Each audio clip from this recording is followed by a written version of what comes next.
Assalamualaikum warahmatullahi wabarakatuh. Hai, hello Ananda Soleh dan Soleha. Welcome back to Bunda Anin's class. Apa kabarnya Ananda Soleh dan Soleha hari ini? Semoga Ananda Soleh dan Soleha semua hari ini dalam keadaan sehat walafiat ya. Baik, Ananda Soleh dan Soleha, sebelum kita memulai pembelajaran hari ini, ada baiknya kita membaca doa sebelum belajar dulu ya. Yuk sama-sama kita angkat tangan kita untuk berdoa. A'udzu billahi minasyaitonir rajim. Bismillahirrahmanirrahim. Rabbi zidni ilman warzuqni fahman waj'alni minas solihin. Amin ya rabbal alamin. Oke, Ananda Soleh dan Soleha, hari ini kita akan kembali belajar bersama. Hari ini kita akan belajar tentang manfaat energi yang ada pada buku tema 2, subtema 2, pembelajaran 5, dan pembelajaran 6. Ananda Soleh dan Soleha, tahukah kamu bahwa sumber daya alam dapat dimanfaatkan untuk keperluan manusia? Salah satunya adalah gas alam. Gas alam merupakan bahan bakar fosil berbentuk gas yang terkumpul di bawah tanah dengan berbagai macam komposisi.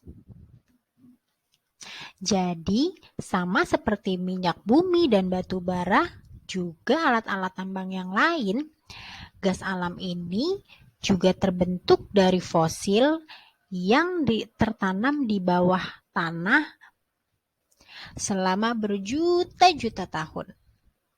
Fosil tersebut bisa berupa fosil tumbuhan ataupun fosil hewan. Nah, Indonesia merupakan salah satu negara pengekspor gas alam. Cara untuk mendapatkan gas alam adalah dengan pengeboran. Pengeboran ini bisa dilakukan di laut ataupun di darat. Kemudian, gas alam biasanya dapat ditemukan juga di ladang minyak ataupun tambang batu bara. Nah, Ananda Soleh dan Soleha, hasil dari gas alam itu yang telah diolah itu ada bermacam-macam. Beberapa contohnya adalah LPG atau liquefied petroleum gas atau disebut juga gas alam yang dimampatkan. Contoh dari LPG ini adalah gas yang biasa digunakan oleh ibu kamu di rumah untuk memasak. Kemudian yang kedua ada LNG atau liquefied natural gas atau gas alam cair.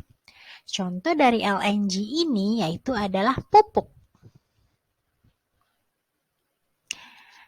Nah, Ananda Soleh dan Soleha, selain gas alam, Indonesia juga memiliki sumber daya alam yang lainnya.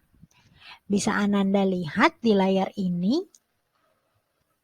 Berikut ini merupakan gambar peta persebaran sumber daya alam yang ada di Indonesia. Pada gambar ini hanya beberapa sumber daya alam saja yang tertera. Sebenarnya masih banyak lagi sumber daya alam yang lain yang tersebar di setiap daerah-daerah di Indonesia. Sumber daya alam tersebut bisa berupa hasil hutan, tanaman pangan, dan tanaman industri. Sekarang, yuk kita lihat apa saja contoh-contoh dari hasil hutan, kemudian tanaman pangan, dan tanaman industri. Berikut ini merupakan hasil hutan di Indonesia. Yang pertama ada kayu jati. Daerah penghasil kayu jati biasanya terdapat di daerah Rembang, Blora, Pati, dan Bojonegoro. Kemudian yang kedua ada bambu. Bambu ini merupakan hasil hutan yang terdapat di daerah Nusa Tenggara Timur dan Tasikmalaya. Kemudian yang ketiga ada rotan. Rotan ini merupakan hasil hutan yang bisa kita temui di Kalimantan Tengah, Cirebon, dan daerah istimewa Yogyakarta. Selanjutnya ada kina. Kina ini biasa kita temukan di Cibodas dan Sumatera Barat. Yang kelima ada kayu meranti. Kayu meranti dapat kita temukan di Kalimantan, Sulawesi, dan juga Maluku. Selanjutnya adalah hasil tanaman industri. Selanjutnya adalah hasil tanaman pangan di Indonesia. Hasil tanaman pangan yang pertama adalah padi yang banyak kita temukan di daerah Jawa Timur, Jawa Tengah, dan Jawa Barat. Yang kedua ada jagung. Jagung banyak kita temukan di daerah Jawa Timur, Jawa Tengah, dan Lampung. Yang ketiga ada sagu. Sagu ini banyak juga kita temukan di daerah Papua dan Maluku. Kemudian ada sayur dan buah-buahan. Nah, yang selanjutnya ada hasil tanaman industri di Indonesia. Yang pertama ada kapas, kemudian ada cengkeh, karet, dan juga tembakau. Nah, Ananda Soleh dan Soleha, itu dia tadi beberapa contoh sumber daya alam yang dapat kita temui di Indonesia. Wah, subhanallah, betapa banyaknya ya sumber daya alam yang telah Allah berikan kepada kita. Oleh karena itu, kita wajib mensyukuri dan juga menjaga sumber daya alam yang telah Allah berikan kepada kita. Sumber daya alam yang telah Allah berikan kepada kita tadi memiliki beragam jenis dan juga manfaat. Selain itu, sumber daya alam tadi juga Allah berikan di setiap daerah yang berbeda. Nah, berikut ini Bunda Anin akan coba memberikan beberapa contoh tentang jenis, manfaat, dan daerah penghasil sumber daya alam yang ada di Indonesia. Yang pertama, di sini ada gambar kacang kedelai. Kacang kedelai ini merupakan jenis tanaman pangan. Nah, manfaat dari kacang kedelai ini yaitu dapat dijadikan sebagai bahan baku tempe dan juga tahu. Kacang kedelai ini daerah penghasilnya biasanya dapat kita temukan di daerah Jawa Timur, Jawa Barat, dan Jawa Tengah. Kemudian ada juga tanaman kayu. Kayu ini termasuk ke dalam jenis hasil hutan. Manfaat dari kayu ini yaitu dapat dijadikan bahan baku pembuatan mebel atau meja dan juga kursi. Kemudian daerah penghasil kayu-kayu ini banyak kita temukan di daerah Jawa Tengah, Kalimantan, dan Sulawesi. Nah, gambar yang terakhir ini kira-kira gambar apa ya? Kemudian jenis, manfaat, dan daerah penghasilnya kira-kira di mana ya? Nah, kamu bisa coba mencari jawabannya sendiri ya. Ananda soleh dan soleha, selain sumber daya alam yang berlimpah tadi, Allah juga menganugerahkan kepada kita energi listrik. Energi listrik termasuk salah satu energi yang paling banyak digunakan untuk memenuhi kebutuhan kita sehari-hari. Jika kamu perhatikan, dalam satu hari kita pasti tidak bisa terlepas dari energi listrik. Sebagai contoh, misalnya, kamu membutuhkan energi listrik untuk mencarger handphone dan juga laptop kamu. Kemudian, kamu juga membutuhkan energi listrik untuk menonton televisi. Nah, ketika sudah malam dan hari sudah gelap, kamu juga membutuhkan energi listrik untuk menyalakan lampu. Namun, sayangnya sumber energi listrik jumlahnya itu terbatas.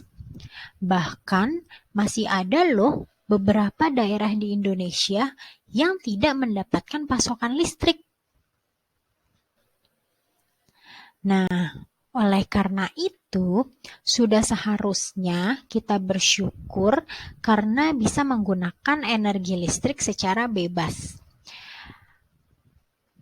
Kita dapat menggunakan energi listrik kapanpun tanpa hambatan apapun. Nah, mendapatkan fasilitas listrik ini merupakan salah satu hak kita loh. Selain hak, kita juga memiliki kewajiban untuk menggunakan energi listrik secara bijak. Nah, salah satu kewajiban kita terhadap energi listrik adalah dengan menghemat penggunaan energi listrik. Berikut ini Bunda Enin jelaskan tentang cara menghemat energi listrik. Yang pertama, mematikan alat elektronik jika sudah tidak diperlukan. Jadi, ketika kamu sudah selesai menggunakan suatu alat elektronik atau alat elektronik tersebut tidak lagi kamu gunakan, segeralah matikan elektronik tersebut agar tidak membuang-buang energi listrik. Yang kedua, matikan lampu pada siang hari. Nah, Allah telah memberikan energi terbesar di bumi ini, yaitu matahari, kepada kita.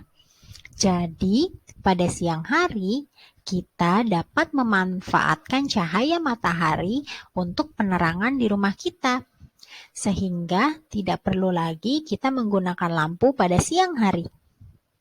Kemudian, selanjutnya adalah menggunakan alat elektronik yang hemat energi. Pada saat ini, banyak sekali alat-alat elektronik yang sudah menggunakan fitur hemat energi. Kita bisa memilih untuk membeli alat-alat elektronik yang memiliki fitur dengan energi yang lebih hemat. Kemudian selanjutnya adalah menggunakan elektronik secara bijak. Maksudnya adalah kita tidak boleh boros dalam menggunakan energi listrik. Nah, itu dia tadi cara menghemat energi listrik. Nah, Ananda Soleh dan Soleha, itu dia tadi pembelajaran kita tentang sumber daya alam yang ada di Indonesia dan hak serta kewajiban kamu terhadap energi listrik. Semoga Ananda Soleh dan Soleha semuanya memahami materi dan pembelajaran kita untuk hari ini ya. Selain itu, Bunda Anin juga tidak bosan-bosan untuk selalu mengingatkan kalian protokol kesehatan, yaitu 5M. M yang pertama yaitu menjaga jarak, kemudian membatasi mobilitas, memakai masker, mencuci tangan, dan menjauhi kerumunan. Selalu patuhi protokol kesehatan ya, agar kita semua terhindar dari virus COVID-19. Baiklah, mari kita akhiri pembelajaran kita hari ini dengan mengucapkan hamdalah. Alhamdulillahirabbil alamin. Terima kasih Ananda Saleh dan Salehahnya semuanya. Wassalamualaikum warahmatullahi wabarakatuh.